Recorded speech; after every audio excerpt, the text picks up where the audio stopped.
तो अपनी daily life में हम लोग बहुत सारे डिसीजंस लेते हैं। जैसे कि अगर हमें भूख लग रही है तो हम खाना खाएंगे, और भूख नहीं लगी है तो हम खाना नहीं खाएंगे। और जैसे कि अगर आप लोग बोर हो रहे हो तो आप लोग क्या करोगे, या तो गेम खेल लोगे तो थोड़ी देर, या टीवी देख लोगे, या फिर ऐसे ही बाहर घूमे आओगे। तो ऐसे ही हम लोग बहुत सारे डिसीजंस लेते हैं डेली लाइफ में। और इन्हीं सेम काम को हम लोग कर सकते हैं पाइथन के अंदर। पाइथन के अंदर डिसीजन मेकिंग के लिए हम लोग इस्तेमाल करते हैं इफ़ एल्स का। और आज की वीडियो में हम लोग पढ़ने वाले हैं चैप्टर नंबर 7, जो कि है इफ़ एल्स के ऊपर। तो वीडियो को आखिर तक ज़रूर देखना। तो बिना किसी देरी के let's begin.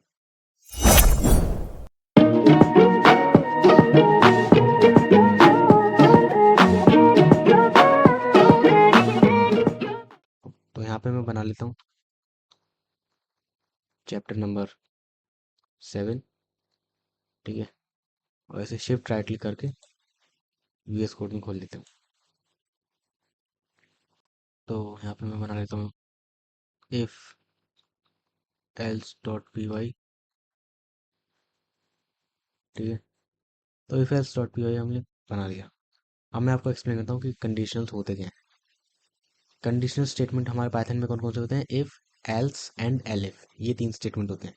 If, elif and else statements are used for multi-way decision making in Python. They allow the program to choose between different blocks of code based on certain conditions. अब इसका क्या मतलब है, तो मैं आपको एक्सप्लेन करता हूँ। जैसे कि आप लोग डेली लाइफ में डिसीजन लेते हो, वैसे ही पाइथन के अंदर डिसीजन के लिए हम लोग इफ़ एल्स का इस्तेमाल करते हैं। तो इफ़ क्या होता है, तो यहाँ पे अगर मैं लिखूँ इफ़, तो इफ़ का क्या मतलब है, अगर ऐसा है तो। अगर, तो इफ़ में हम लोग क्या करते हैं, कंडीशन डालते हैं। जैसे कि मैंने आपको एग्जांपल के तौर पे क्या दिया था, कंडीशन क्या थी हमारी, कि अगर हमें भूख लगी है तो ठीक है, अगर अगर हमारा इफ़, और कंडीशन क्या है, भूख लगी है। तो ऐसे अगर मैं यहाँ पे एक कंडीशन डालूँ पॉजिटिव नंबर की, तो कंडीशन क्या होगी, इफ़ एन ए हमारा एक नंबर ग्रेटर देन 0, तब क्या करेंगे हम लोग, तब हम प्रिंट कर देंगे, तब हम कर देंगे पॉजिटिव, तब हम कर देंगे पॉजिटिव। ठीक है, तो इफ़ क्या हमारी, इफ़ हमारी कंडीशन, इफ़ हमारा स्टेटमेंट, इफ स्टेटमेंट हमें क्या करता है कि अगर ये कंडीशन ट्रू है तो। इफ का आउटपुट हमारा हमारा कैसे आता है, हमेशा ट्रू या फॉल्स में। ठीक है, इफ हमेशा बूलियन वैल्यू रिटर्न करता है, ट्रू या फॉल्स। और अगर ट्रू होगा इफ, तो हमारा अंदर कोड ब्लॉक में चल जाएगा काम। ठीक है, अगर इफ की वैल्यू जो है ट्रू रिटर्न होती है, तो हमारा कोड जो है लिखा है हमने ब्लॉक इफ के अंदर, वो रन होता है। और अगर हमें चाहिए दूसरी कंडीशन, एक से ज़्यादा कंडीशन चेक करने के लिए हम लोग इस्तेमाल करते हैं एल एफ का, एल इफ। ठीक है, यहाँ पे मैं दूसरी कंडीशन डाल सकता हूँ, एन इज स्मॉलर देन 0, तो आगे क्या कर देगा, स्मॉलर देन 0, तो आगे प्रिंट कर देगा नेगेटिव नंबर, नेगेटिव प्रिंट कर देगा। ठीक है, वैसे ही हम इफ और एल्स की मदद से कंडीशंस लिख सकते हैं। तो मैं इसके आप पहले एक प्रोग्राम लिख के दिखाता हूँ आपको। तो अगर मैं यहाँ पे डालूँ इफ, सबसे पहले मैं एक्चुअली यूजर से नंबर ले लेता हूँ, एन इक्वल्स टू में इंट ऑफ इनपुट,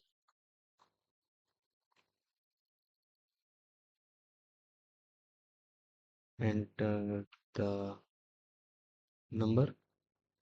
यूजर से हम लोग नंबर लेंगे, उसके बाद कंडीशन डालेंगे if n is greater than 0, colon लगाएंगे हम, फिर प्रिंट करेंगे यहाँ पे पॉजिटिव।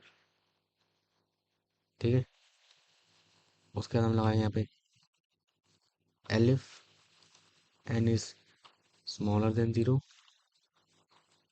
तो हम प्रिंट कर देंगे नेगेटिव। एल्स हम लोग क्या करेंगे, प्रिंट कर देंगे 0। ठीक है, तो मैंने यहाँ पे क्या किया, आपको लाइन बाय लाइन एक्सप्लेन करता हूँ मैं। तो सबसे पहले मैंने एन के अंदर यूजर से नंबर इनपुट करा लिया। उसके बाद मैं डाल रहा हूँ इफ, अगर, अगर जो एन है यानी कि नंबर जो है यूजर ने डाला वो 0 से बड़ा है, तो हमें क्या प्रिंट करना है, पॉजिटिव। तो कंडीशन के साथ हमें यहाँ पे कोलन लगाना होता है, ये सिंटेक्स होता है पाइथन का। और अगर आप यहाँ पे देखो तो यहाँ पे गैप आ गया है। ठीक है, इफ के बाद प्रिंट स्टेटमेंट से पहले यहाँ पे एक गैप आ गया है। इस गैप को पाइथन के अंदर हम बोलते हैं इंडेंटेशन। ठीक है, क्या बोलते हैं, इंडेंटेशन। तो ये क्यों ज़रूरी है, इससे हमें पता चलता है कि ये जो लाइन है ये हमारे इस इफ के अंदर है। ठीक है, अगर मैं इसको ऐसे कर दूं तो मुझे एरर मिलेगा क्योंकि ये इफ के बाहर आ गया, और इफ को चाहिए होती है हमेशा एक कोड ब्लॉक। ठीक है, तो इंडेंटेशन में क्या बताता है कि वो किसी चीज़ के अंदर है। जैसे अगर आप लोग जावा से आए हो तो आपको पता होगा हम जावा के लिए क्या करते हैं, इफ लगाते हैं, फिर कोई यहाँ पे कंडीशन लिख देते हैं, उसके बाद एंटर मारते हैं और ब्रैकेट्स का इस्तेमाल करते हैं। ठीक है, जावा में हम लोग ब्रैकेट्स का इस्तेमाल करते हैं ये दिखाने के लिए कि वो कोड ब्लॉक किसके अंदर है। ठीक है, लेकिन पाइथन के अंदर हम लोग इस्तेमाल करते हैं इंडेंटेशन का। तो ये बात आप ध्यान रखना, ये गैप ऐसे ही नहीं है, ये बहुत इंपॉर्टेंट है, और इसको हम क्या बोलते हैं, इंडेंटेशन। तो आगे से मैं अगर इंडेंटेशन बोलूँ तो आप कंफ्यूज मत होना कि इंडेंटेशन क्या है। इंडेंटेशन का मतलब ये गैप। ठीक है ना। अब मैं आपको एक्सप्लेन करता हूँ कि ये प्रोग्राम में हो क्या रहा है। If n is greater than zero, अगर नंबर जो है जीरो से बड़ा है तो वो पॉजिटिव है, तो हम प्रिंट कर देंगे पॉजिटिव। एल एफ मतलब अगर नंबर जीरो से बड़ा नहीं है तो क्या करना है, तो दूसरी कंडीशन चेक करेगी। अगर इफ हमारा रिटर्न करता है फॉल्स, ठीक है, अगर इफ हमारा फॉल्स रिटर्न करता है तो ये प्रोग्राम कहाँ कहाँ जाता है, तो ये आता है एल एफ के ऊपर। एल एफ में कहना है पहली कंडीशन चेक करी, उसका आउटपुट क्या है, अगर फॉल्स आया दूसरी कंडीशन चेक करेगा। अगर मतलब अगर यहाँ पे क्या लिखा है, एन जीरो से बड़ा है, अगर एन जीरो से बड़ा है तो ये प्रिंट करो। अगर एन जीरो से बड़ा नहीं है तो दूसरी कंडीशन चेक करो। दूसरी कंडीशन क्या है, एन जीरो से छोटा है। अगर एन जीरो से बड़ा नहीं है और अगर लेकिन एन जीरो से छोटा है तो ये नेगेटिव प्रिंट करेगा।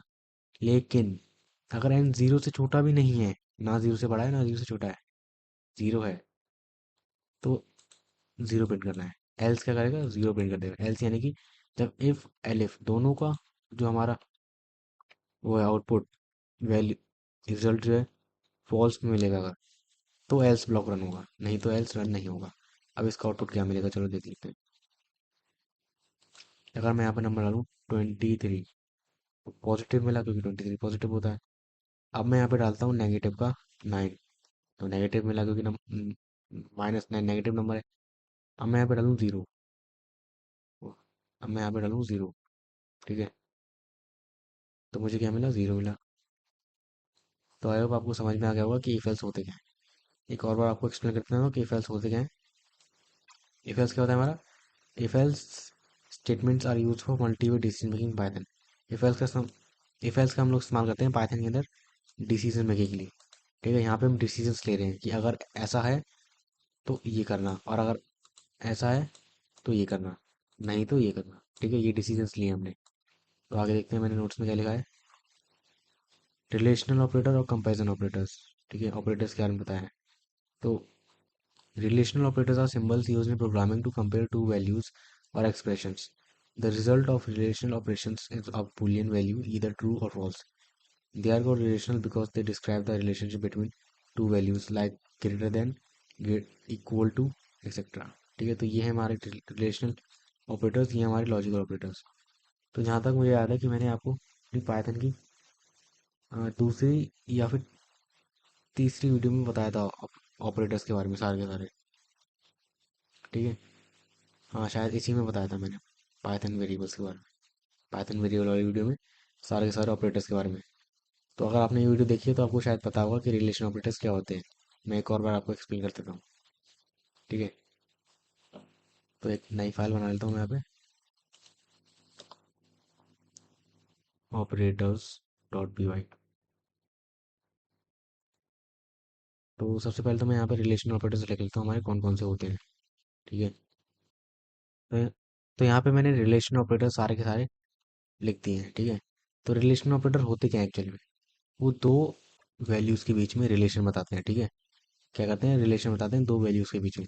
जैसे भी अगर मैं यहाँ पे लिखूँ इफ़, इफ़ यानी कि अगर एन जो है वो बराबर है हमारे 3 के।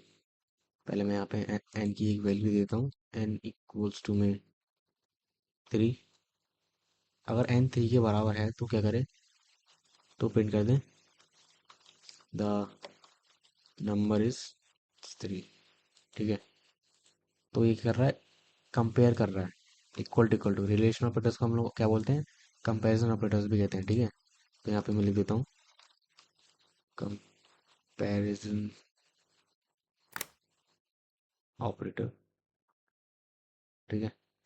तो रिलेशन ऑपरेटर हमारे कंपैरिजन ऑपरेटर्स भी होते हैं। तो ये कंपेयर कर रहा है कि क्या एन की वैल्यू इसके बराबर है कि नहीं, ठीक है।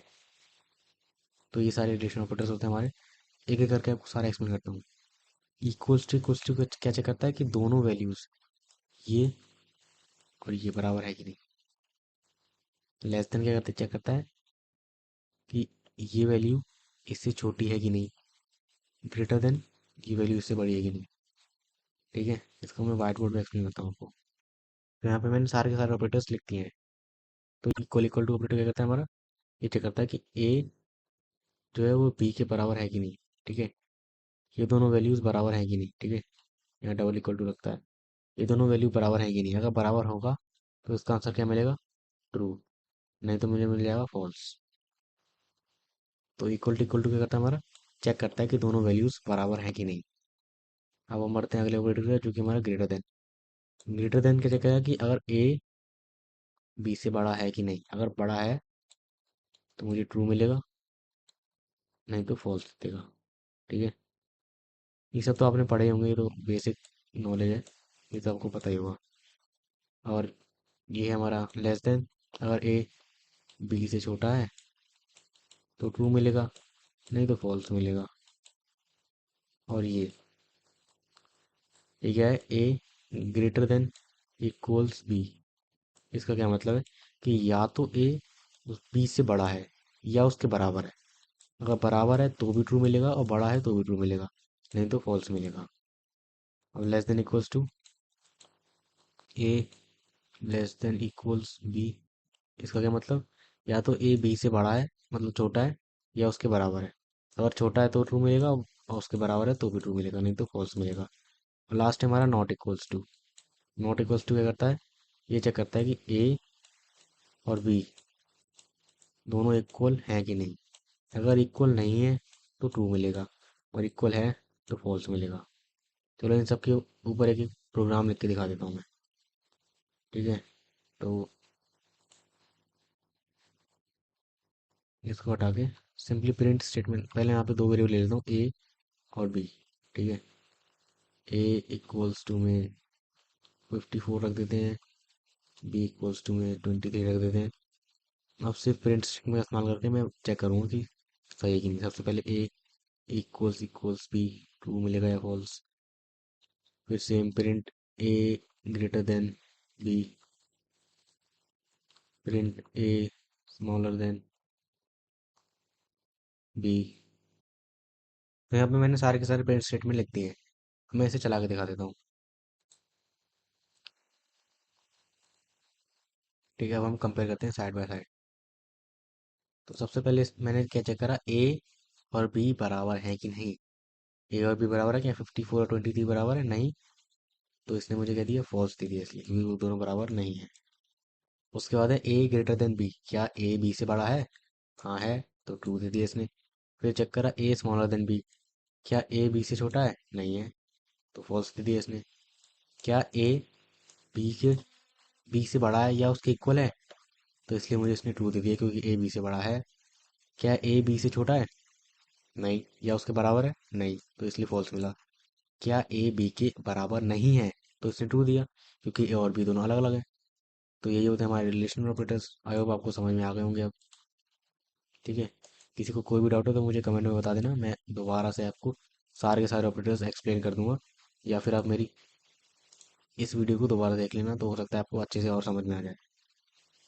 तो हम देखते हैं अगली तरफ आगे बढ़ते हैं। आगे हमारा लॉजिकल ऑपरेटर्स, इसके बारे में भी मैंने आपको बताया था। लॉजिकल ऑपरेटर्स हमारे कौन से होते हैं, इसके लिए भी एक नई फाइल बना ही लेते हैं, लॉजिकल डॉट पी वाई, ठीक है। तो लॉजिकल ऑपरेटर हमारे होते हैं सिर्फ तीन, उसको भी मैं यहाँ पे लिख देता हूँ, एंड और नॉट, ठीक है। ये तीन लॉजिकल ऑपरेटर होते हैं हमारे, ठीक है। ये होते हैं हमारे लॉजिकल ऑपरेटर्स। ये पहला, ये दूसरा, और तीसरा है हमारा नॉट। ठीक है, तो ये तीन हमारे लॉजिकल ऑपरेटर होते हैं। अब इनके लिए पहले मैं एक प्रोग्राम लिख देता हूँ, उसके बाद आपको बताता हूँ। तो तीन के लिए मैं तीन वेरिएबल बनाने लगा हूँ यहाँ पे। ए इक्वल्स टू में 3, बी इक्वल्स टू में 6, सी इक्वल्स टू में ट्रू। ठीक है, यहाँ पे मैंने तीन वेरिएबल बना लिया, तीनों में डिफरेंट वैल्यूज डाल दी। अब मैं यहाँ पे प्रिंट करता हूँ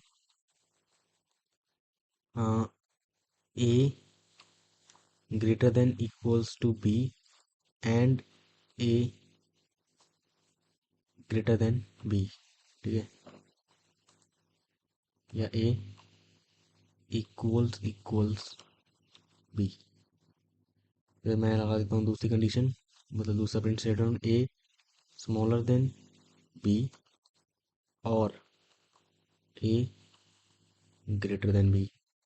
ठीक है, और आखिर में लिख देते हैं हम, प्रिंट कर देते हैं नॉट सी। तो सबसे पहले मैं आपको इसे चला के दिखाता हूँ कि इसका आउटपुट क्या मिल रहा है। तो देखो, पहले का आउटपुट मुझे मिला फॉल्स। अब फॉल्स क्यों मिला, तो देखते हैं क्या मैंने कंडीशंस क्या डाल दी। A greater than equals to B, क्या ए बी से बड़ा है? नहीं। क्या उसके बराबर है? नहीं।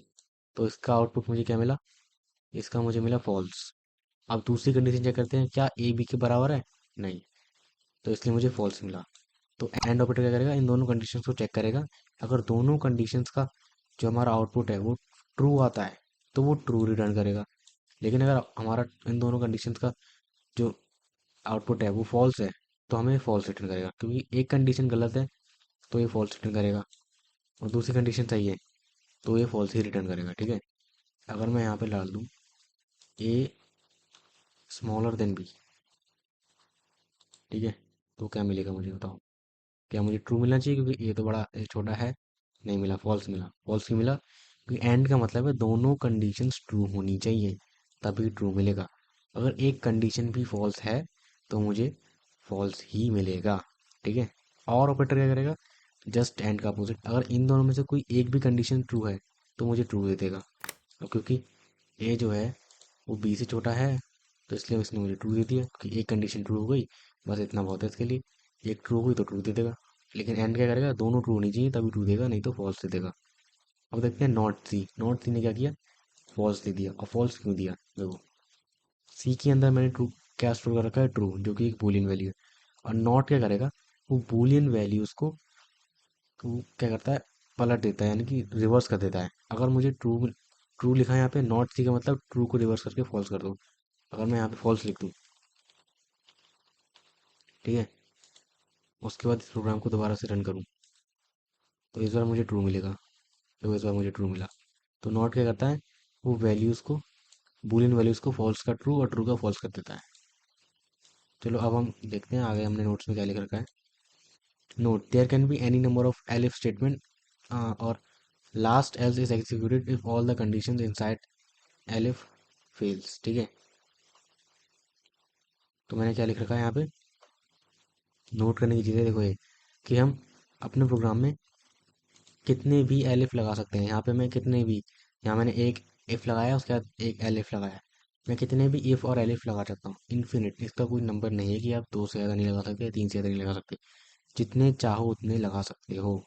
ठीक है, और दूसरा दूसरा क्या लिखा है मैंने यहाँ पे, लास्ट एल्स इज एग्जीक्यूटेड। अगर जैसे मान लो यहाँ पे मैंने 500 एल्स इफ लगाए हैं, तो अगर वो 500 के 500 इफ कंडीशंस, जैसे मैंने 500 एलिफ और इफ लगा दिए, अगर वो सारे ही गलत हैं, सारे इफ एलिफ गलत हैं, तब एल्स चलेगा। नहीं तो जो कंडीशन ट्रू होगी उसके हिसाब से चल जाएगा। ठीक है, तो एक छोटा सा प्रोग्राम मैं आपको लिख के दिखाता हूँ जिससे कि हम एलिफ को और अच्छे से समझें। प्रैक्टिस, ठीक है, एक छोटी सी प्रैक्टिस। तो यहाँ पे मैं एक प्रोग्राम आपको लिख के दिखाता हूँ कि मैं क्या करूँगा, यूज़र से मांगूंगा उसकी एज, यूज़र से उसकी एज इनपुट कराऊंगा। Int of input enter your age. ठीक है, यूज़र से उसकी एज हम इनपुट कराएंगे। फिर हम लोग चेक करेंगे कि क्या यूज़र वोट कर सकता है या नहीं। तो मैं इफ़ कंडीशन, इफ़ और एल्स इफ का इस्तेमाल करूँगा। If age is greater than equals to 18। अगर एज जो है हमारी 18 के बराबर है या 18 से बड़ी है, तो हम क्या कर सकते हैं, तो हम लोग प्रिंट करेंगे यू कैन वोट। ठीक है, तो अगर हम 18 के बराबर हैं या 18 से ज़्यादा है हमारी एज, तो हम एलिजिबल हुए वोट के लिए, तो हम लिख देंगे यहाँ पे यू कैन वोट। ठीक है, उसके बाद हम कंडीशन चेक करेंगे। Elif age is smaller than 18। ठीक है, अगर एज 18 से छोटी है, तब क्या करना है, तब हम प्रिंट कर देंगे यू कैन नॉट वोट। ठीक है, 18 से कम है तो हम वोट नहीं कर सकते। आप एक एल स्टेटमेंट लगा देते हैं, ये एल सी जरूरत नहीं है। ठीक है, तो मैंने इफ़ और एलिफ से काम चलाया, इफ़ और एलिफ, चलो इसे एक बार चला के देखते हैं।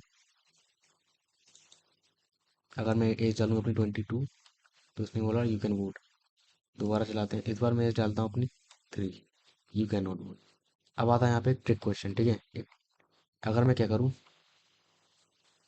इस प्रोग्राम को चलाऊँ, अब मैं अपनी एज डाल देता हूँ 0, तो यू कैन नॉट वोट। अगर मैं डालूँ अपना age -10, you can not vote. तो आप देख सकते हो इसने क्या बोला, यू कैन नॉट वोट, जबकि ये एक मिस्टेक है। इसको क्या प्रिंट करना चाहिए कि हमने जो एज डाली है वो इनवैलिड है। -10 किसकी एज वाला कैसे हो सकती है। तो अब मैं इस्तेमाल करूंगा इसमें लॉजिकल ऑपरेटर्स का, इस लॉजिक को अच्छा करने के लिए। यहाँ क्या लिखा है, एज ग्रेटर देन 18। अगर एज 18 से बड़ी है तो यू कैन वोट प्रिंट करे, ये तो ठीक है। लेकिन यहाँ लिखा है elif age is smaller than 18, तब क्या करे, यू कैन नॉट वोट। यहाँ पे लिख दूंगा मैं दो condition, and age is greater than 0। Age 0 से बड़ी होनी चाहिए, हाँ भाई, 0 नहीं चलेगी। और उसके बाद एक एल्स स्टेटमेंट लगा देंगे हम लोग। एल्स यहाँ लिख देंगे इनवैलिड एज। ठीक है, या यहाँ पे लिख देंगे हम लोग you have entered an invalid age. ठीक है, इतना काफी। तो अब मैं अगर इसे चलाऊं, अब मैं यहाँ पे डालूं पहले 66, यू कैन वोट। 0 डाल दूं तो you have entered an invalid age. तो अब ये बिल्कुल सही काम कर रहा है। तो मैंने प्रोग्राम में क्या चेंज करा, मैंने यहाँ पे क्या डाला, यहाँ मैंने क्या कर दिया, एक एक्स्ट्रा कंडीशन लगा दी एंड की मदद से, and age is greater than 0। अगर एज हमारी 18 से बड़ी है या उसके बराबर है, तो ये हमारा बिल्कुल ठीक है, तो ये प्रिंट कर देगा यू कैन वोट। लेकिन अगर किसी बंदे ने एज 0 डाल दी, तो ये प्रिंट करेगा you have entered an invalid, क्योंकि 0 एज किसी की हो नहीं सकती, या तो एक होगी या एक से बड़ी होगी। तो दूसरी कंडीशन क्या चेक करेगी कि या तो एज 18 से छोटी है, लेकिन 18 की छोटी होने के साथ साथ वो एज अगर 0 से बड़ी भी है, तो ये प्रिंट करेगा यू कैन नॉट वोट। नहीं तो आखिर में इनकी दोनों कंडीशंस का जैसे ही फॉल्स मिलेगा मुझे रिटर्न टाइप, रिटर्न जैसी फॉल्स करेंगे दोनों कंडीशंस, तो एल्स रन होता है। फिर एल्स में क्या देगा, प्रिंट करेगा you have entered an invalid age. ये एज बिल्कुल इनवैलिड है, क्योंकि ना एज में नेगेटिव डाल सकता हूँ ना 0।